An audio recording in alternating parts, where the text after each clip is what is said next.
Hi friends, we're off here again, Louisville ProActivist Report. Thanks for joining me today. I'm in the middle of this series here where I'm talking to people who are working in the movement for Breonna Taylor and the movement for Black Lives, and just trying to give you all different perspectives from the community about that. Which brings me to my guest today. I have a very amazing guest here with me, Khalilah Collins. How are you doing today? I'm good. And did I say that right, Khalilah? Yep, perfect, yep. All right, nice. I didn't want to mess that up on camera, so. That's okay. I appreciate that. Yeah. So let's just kind of get into it and kind of talk about, you're activist with a lot of groups, a lot of things you've done over time. So just kind of talk about growing up in Louisville and how that got you involved in activism and what makes you, kind of dedicate your life to this nowadays. All right. So grew up in Louisville, in the West End, and then Shively towards high school. I wasn't a young activist, but I do contribute my consciousness to my mom because reading was a huge thing for her, and making sure that we were educated on Black history and movement and things like that were really important to her. And so I would do simple things like I wouldn't stand for the pledge in high school just because I was being an ass, stuff like that. But I would never have called myself a young activist. And so I'm really proud of the people that I see out here now, the young people out here now who already have that consciousness, because I didn't grow up with that consciousness the way they are today. And so I'm really proud of the young people that are out here. But I left Louisville at 18, went to the military, served 4 years in the military, and I got out and I came home. And so when I came home a poor, single mom trying to raise my son, homeless, no job and nothing. And so I was trying to figure out like my place and space in this world post-military. And I ran into a program called Project Women, which is now called Family Scholar House, where they were housing women who were going back to college, who were single moms and homeless. So I ran into them, and I got a place to stay, was going to school. And through them, I met Jennifer Jewell, who ran a group called Women in Transition.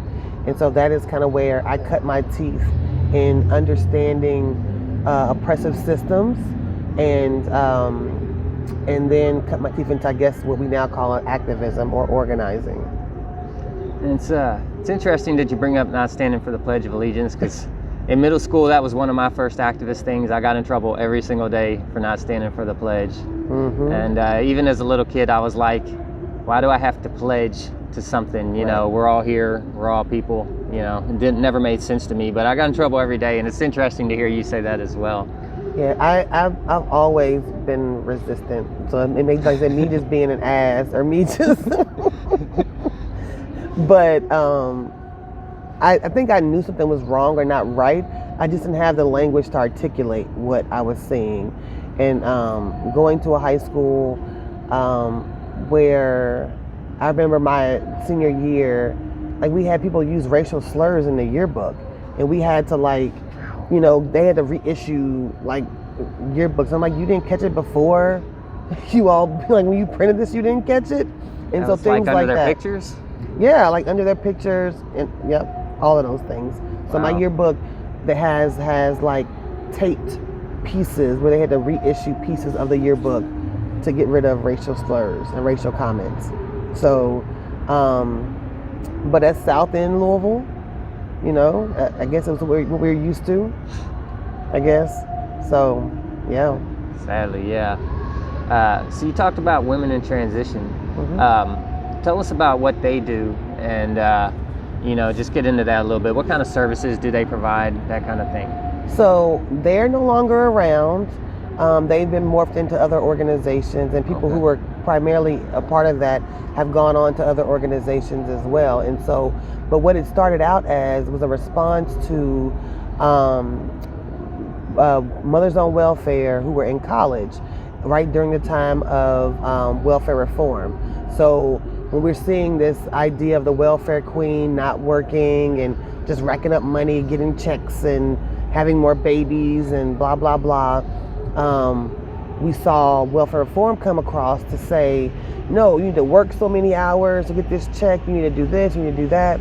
And so what we saw was people who are in school were having these work requirements that weren't conducive to being in school and raising your children. So you're trying to go to school to get a degree, have a better life for yourself, but then you have somebody telling you that's not enough, we need you to work this many hours to rate this check, right? And so what was a response to that? Women in Transition was a response to that, because people needed to hear like what people on welfare actually looked like, what their lives were actually like. And so it started out as a resource for the women who were experiencing those things, but also as a voice so people can know like what actually the life of a welfare recipient was. And so some of our earlier work, was around debunking the myth of the welfare queen, of what being poor actually looked like, and how being poor is a job in and of itself, right? How you have to sit in the waiting room at the L&N building for 8 hours to get your benefits, or how you have to like scrounge and pick and figure out how you're going to make ends meet, or get what you need for your kids, because you get food stamps, but food stamps don't pay for toilet paper, paper towel, tampons, diapers, whatever. And so you have to figure out how to get money for those things, right? And so I think that people had this idea of what the welfare queen was, or who the welfare queen was, and it wasn't the truth, or what being poor was. And so WIT was around to do that work. And then that work morphed into larger human rights issues around access to housing, access to living wages, access to health care, access to information via the internet, because all those things are economic human rights. And so welfare recipients not only didn't have basic things like food and shelter, but they also needed to talk about living wages and how people can actually survive and thrive, how they can actually thrive and not just survive. So that was our major work, and that's where I cut my teeth in activism, because we were doing actions around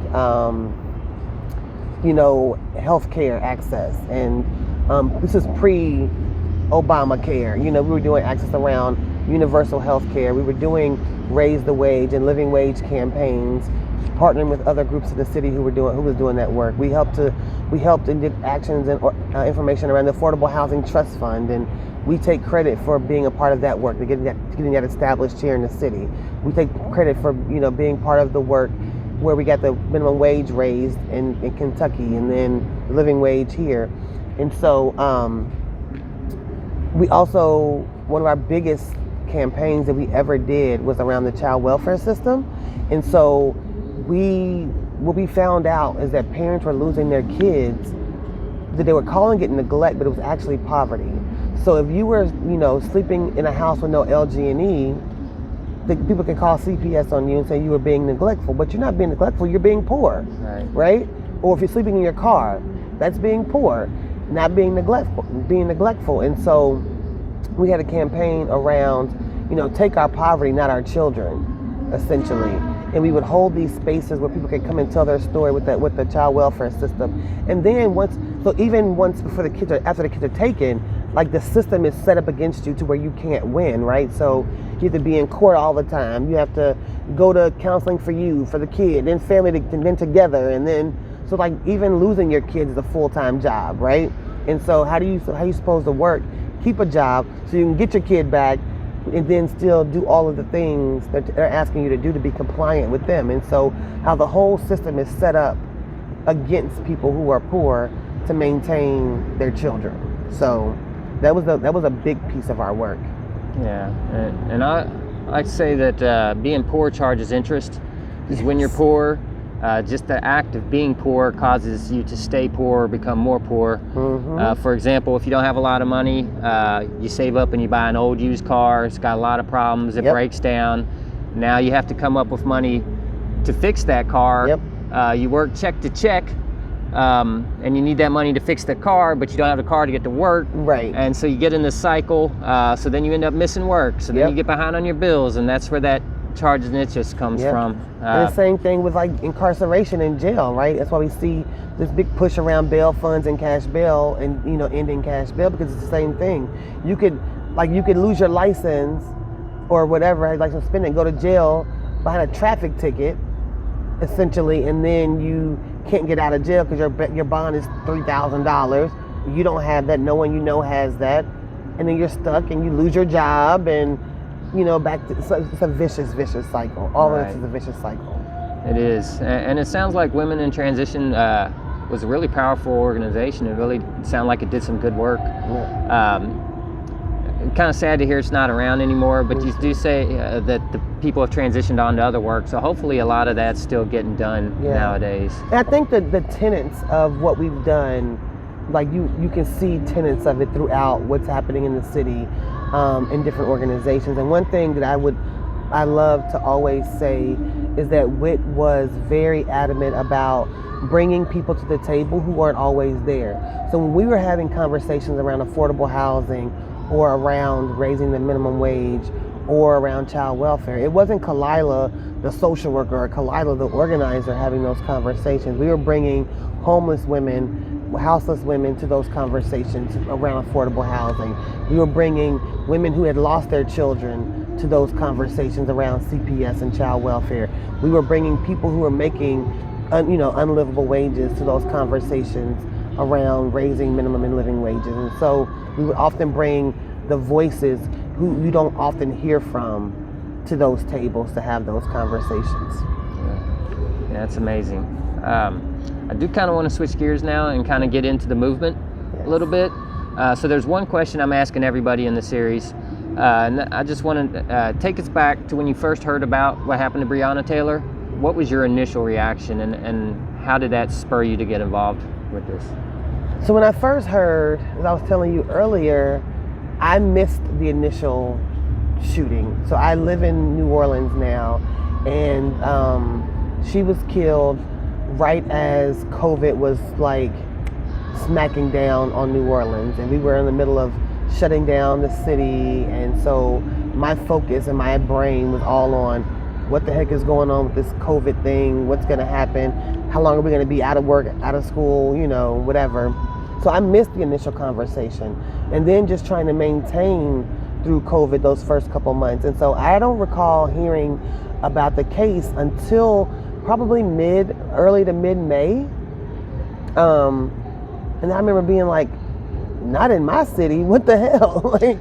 Because I'm just like, not in my city. But I also know the history of police engagement in this city too. So I knew, I wasn't surprised, but I was just like, here we go, And so I remember trying to talk to organizers on the ground, because I was like, okay, this is happening. Louisville has the infrastructure, grassroots infrastructure, to handle the situation, to hold the people accountable that's in charge, to make a change and make this right. And so I also wanted to figure out too, how could I in New Orleans support the work here? Because I knew I couldn't be here because I live in New Orleans. And so how could I support my friends, my family, and fellow organizers to do this work here? And so we had a meeting on May 28th, which was that Thursday. And it was a virtual meeting because we're still in COVID, and I was still in New Orleans, talking about okay, what do we want to see? What are the demands? What can we say about this? And where can we all find our niche and figure out, the pieces to this puzzle to make this right by Breonna and her family, and for the city, right?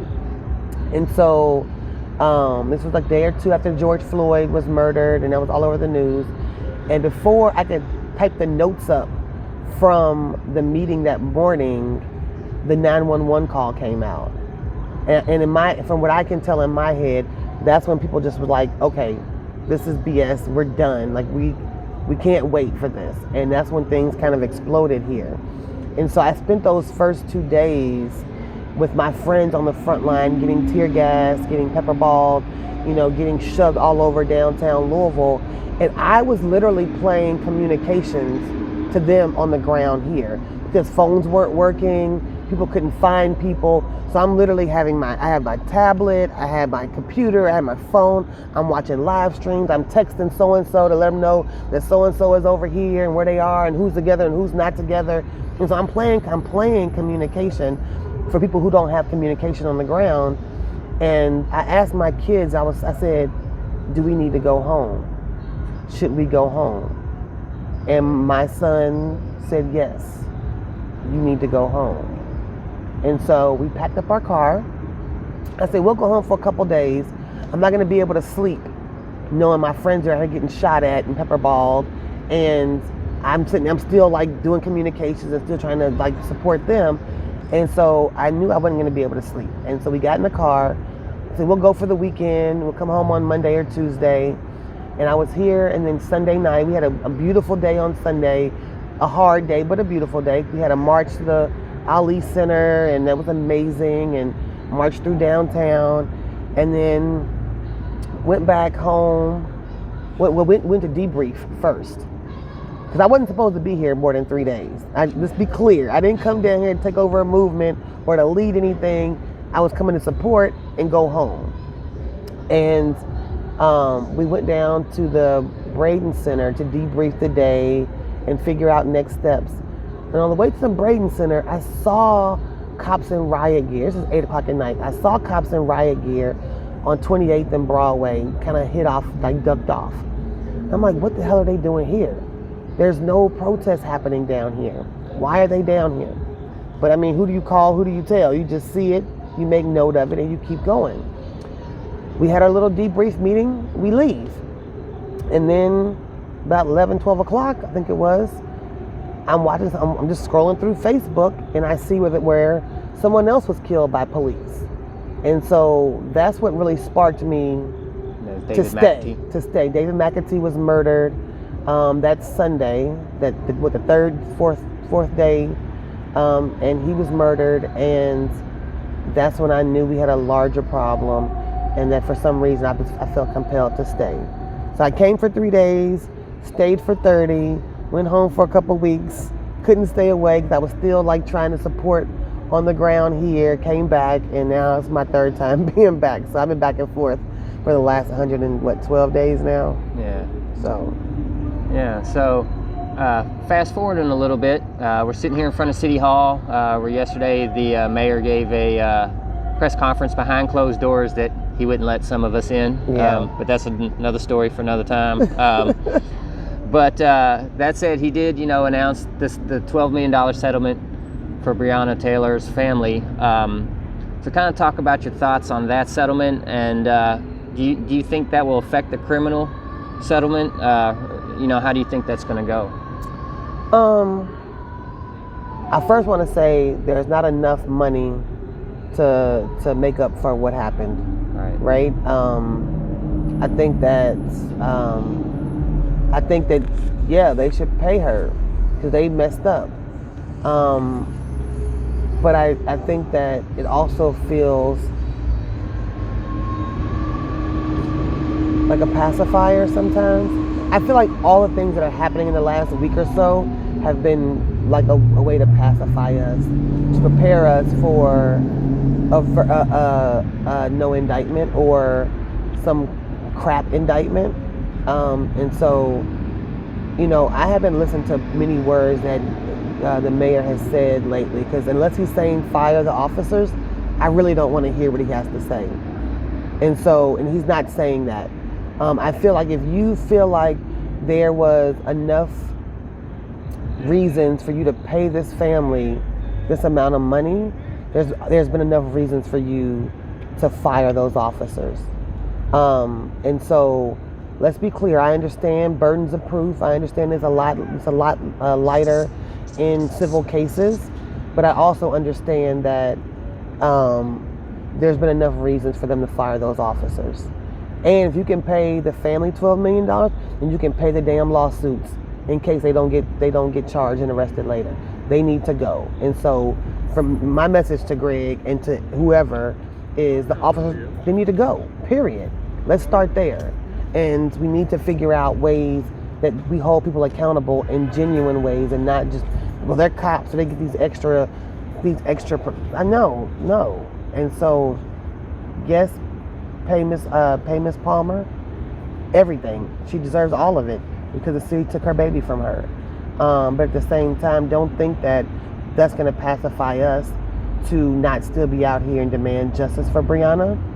And also, don't think that we expect that there's going to be a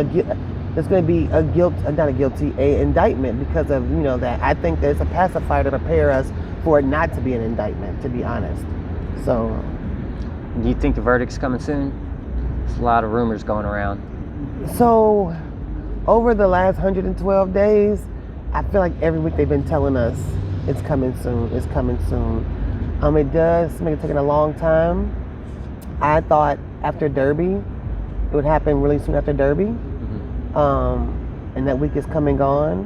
So I hope it's coming soon because it's anxiety producing. It is very triggering. Whenever I see a tweet from the AG or about the AG or from the mayor or whatever, I'm triggered, and I think that I don't know. Like, I really have no idea. I just know that every week it's like, it's coming, and we won't really know until it gets here. Yeah. Well, one thing we know is they can't hide behind Derby anymore, so. Yep, we definitely know that, and so maybe the election is the thing they're hiding behind now. I don't know. Let's hope not. I know, right? So, that's the wrong thing you want to hide behind right now. I don't know, I feel like every week I see an email or a text or a post like they're boarding up so-and-so, something's coming down to tomorrow, or so-and-so's canceling this program, so have your employees ready for that to come downtown or whatever. And it's almost like they know, or whoever they is, or whoever's posting the information is like just doing it to mess with us. So yeah, so I don't know. So let's talk about the movement itself a little bit. I've got a couple questions about that. So one thing I've noticed is, a lot of variety of folks come down and support the movement. And but at the end of the day, this is a black women-led movement here. And what I see especially is it's black queer women. So as a black woman, just talk about, what that's like leading the movement, and also where do you see kind of the intersection between the Black Lives Movement and the LGBTQ movement, or do you think there is any intersection? No, there's definitely intersections, because when I come to a space, I don't just bring my black self, I don't just bring my woman self, I don't just bring my queer self, like all those things are together. So in my head, and the way that I move in space and with people is, you bring your whole self to this work. And so to me, it's almost like an automatic, like you can't do one without the other. And so, so when we say Black Lives Matter, I mean all Black Lives Matter. I mean Black trans lives matter, Black queer lives matter, Black gay, Black lesbian, all, like, to me, you can't have one without the other, because it's all Black lives that matter. And so, for me, it's a no-brainer. I don't even know how to answer the question, because I don't understand it I don't understand it being any other way. And I know, because I come from a human rights framework, I know that people need access to their resources. And so I know that all marginalized populations need to come together and fight this larger system. And so just like I hope and expect non people of color who may be queer, LGBTQ, to come and support us, I'll do the same for them. I've been a fierce supporter of LGBTQ rights since I've been doing movement work. I mean, some of our biggest partners when I was with Women in Transition was the Fairness Campaign, because my liberation is tied to their liberation, and I understand that. I don't know if we all understand that, but I understand it. And so, and like I said, me being at the intersection of all these things, I don't have time to play oppression poker with people.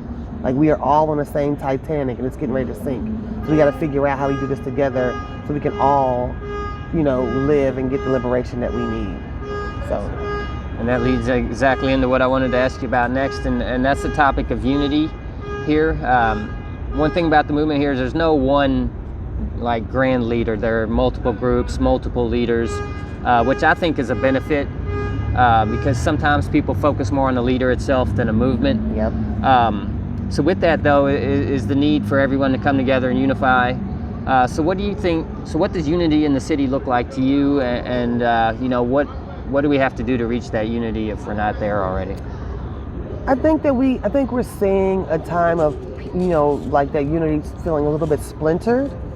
But I think we all have the same common goal and the same outlook. And so we may not always hold hands to get to that finish line, but we all are going to the same finish line. And so I think that we're in a space in Louisville where we have to respect everyone's position, everyone's tactics, everyone's contribution, and know and trust that our goal is the same, and know and trust that when the shit hits the fan, that I'm going to have your back. So I think it looks a little bit different today than it may have did 10 years ago with that unity. But we all know, I know at the end of the day that when it goes down, I know who my allies are, who my friends are, and who my partners are, because we have one common enemy, one common goal. So I think that talking about the fractured or the splinter in the unity in this city is a distraction in this moment, and we need to figure it out and keep our eyes on the goal. So. Okay. So I think one of the keys to this movement, or really just kind of any movement where people are trying to affect change, is making sure that everybody out there is informed and educated. So how do you think we get people to be politically educated? Not just, the movement, but just the systems in general. How do we get people, having a better understanding of what's going on? So one thing that we started early on here was political education sessions. And so I know, because for me personally, it wasn't until I understood the systems, not just one system, but the actual overarching system of capitalism or system of racism, that I was able to really order my steps in a certain way, right? So, yes, we know Breonna was murdered in her home by police officers. Police brutality is a thing here. But do we also understand, it's part of capitalism and racism that allow those things to happen, and how we move forward to dismantle that, and not just the police department? Do we understand what defunding the police means? We're shouting it, we're saying it, and we're saying fire those officers. But again, that's one response to one problem. How do we have larger conversations? And so for me, political education is important to understand how these individual issues play into a larger system. And in order to understand the larger system, we have to have that education piece. We have to understand what actual playing field we're on, what game we're actually playing. And so it's important that we create space to have those conversations and gain that understanding, to know that even if they fire those cops today, which they won't, we know that, but that doesn't mean the fight is over, because there's still, however many other cops waiting to do the same thing to somebody else. That's why the policy piece is important. That's why procedure change is important. That's why organizing the masses is important. That's why having direct actions in various areas of the neighborhood and dealing with gentrification is important. That's why all those pieces are important. And so for people to understand how those things play with each other, or not play with each other, but how those things play into a larger conversation, then they think things aren't actually happening, right? And so that education piece helps us understand how those things and why things are important to each other, and why we're doing them. And how does gentrification play into the murder of Breonna Taylor? Or how does affordable housing play into the murder of Breonna Taylor? Or how, all those things, or how police brutality plays into my ability to get a job later, and just the larger pieces that are at play, and how these things were created in the first place. And so, and understand even why you're out here and why you being out here is important. I've had people come out here and tell me they're not doing anything but partying in the streets. That's okay, because people have been unheard and unseen for so long. So turning up in the streets is liberation, and is liberating for them.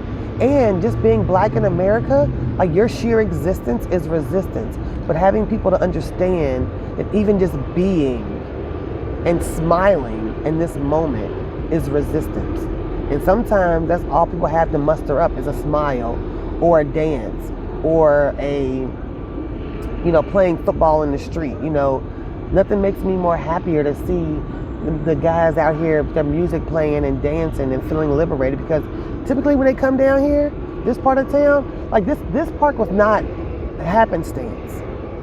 This park is in the center of capitalism, criminal justice, and government. So we're here for that reason, and we know how those systems impact Black lives in the city and across the world. And so to be able to come down here and feel and be free in this moment is resistance and is protest. You don't have to chant or march, like just being here is resistance. But unless you understand what that looks like through education, you may not get it. And so like all of those pieces are important to put the pieces of the puzzle together, in my opinion. You said a lot of very interesting things there. One thing that really stood out was your analogy about we got to know what playing field we're on. So I might steal that one in the future if you don't mind. You can have it. I like it. I like it. So I want to talk about another issue that the protesters are facing. You know, it's been over 100 days. I think day 112 now. Is that right? So. And that's a lot. And I've talked to a lot of people recently. They've kind of been getting sick, both physically and mentally. It's just wearing on people. It feels like it's never going to end, and people are sacrificing a lot. People sacrifice jobs, or they work all day and then come out here all evening and all weekend, and it's a lot. A lot of people deal with it. I've been dealing with it. I'm sure probably you have, and people you know have. So what do you think about counseling for the protesters? I know there's been some booths set up.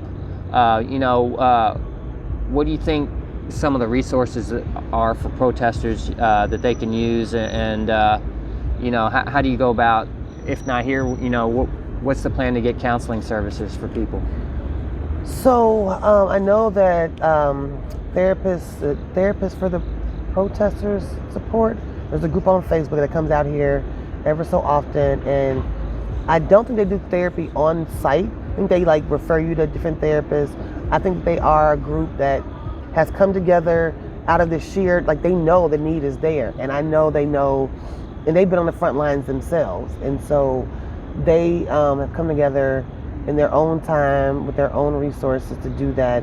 They give out tips around stress reduction and self-care and different things like that. And they also refer you to therapists to be able to talk. I know the first conversation as a social worker that I had with someone around getting support in the park was the day that the 3%ers are supposed to come here on June 28th. And I was talking to a pastor and I said, we definitely need some support down here. And then that night, as we all know, Tyler Girth was murdered. And so it took me, there are certain things that have happened throughout these last 100+ days that I'm still grappling with. I know I could use some therapy around, and Tyler's death is one of those things. And so for me, it was weird that I was just having a conversation about needing to get some services down here, and then that happened, and then having to process that trauma.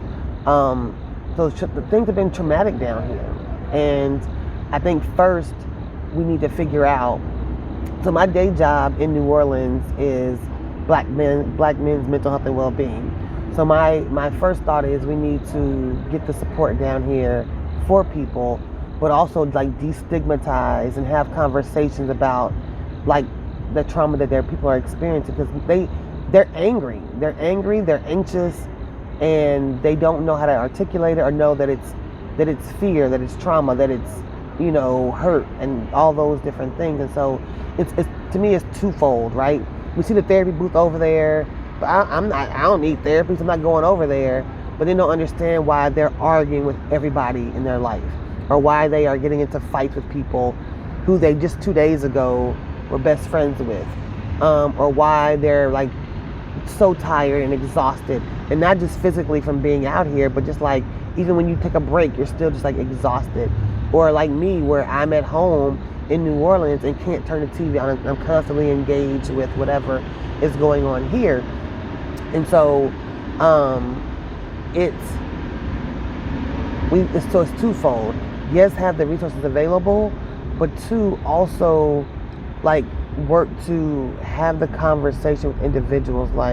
Maybe you should have this, go talk to a therapist or go get some breathing techniques or whatever, because and let them know it's okay to do that.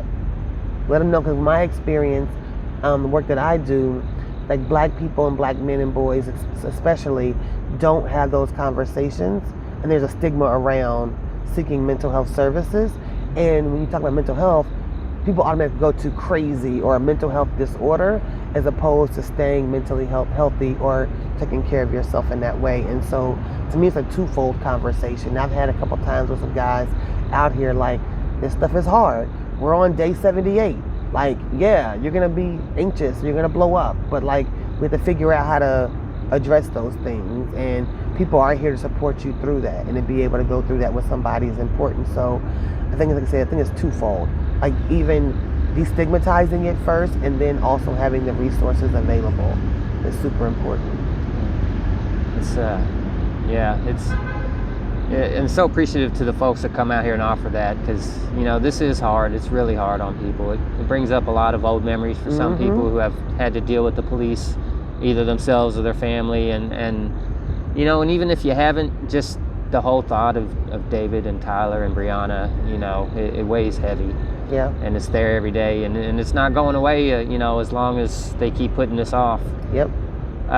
So that was all the questions that I had, but was there anything that I missed? Anything else you want to address? I don't think I have anything else other than if you have time and space, like come on out to the park. I've heard people say that it's dangerous out here and that they don't want their kids or whoever to be out here, but know that it's a family out here and it's not dangerous, and danger only comes when the police come. We aren't the antagonists in the situation. We are standing our ground. We are protesting. We are trying to seek justice for Breonna. We are feeding people. We are building community. I have made more friends in the last 112 days than I probably have in my whole, I'm not gonna tell you how many years of life.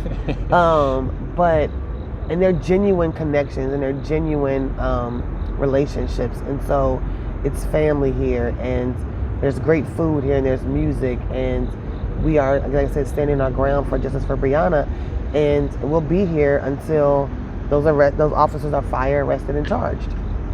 So I totally agree with that sentiment. It is like a family down here. I've made a lot of friends down here, and as a white male, I've never had any feelings other than welcomeness.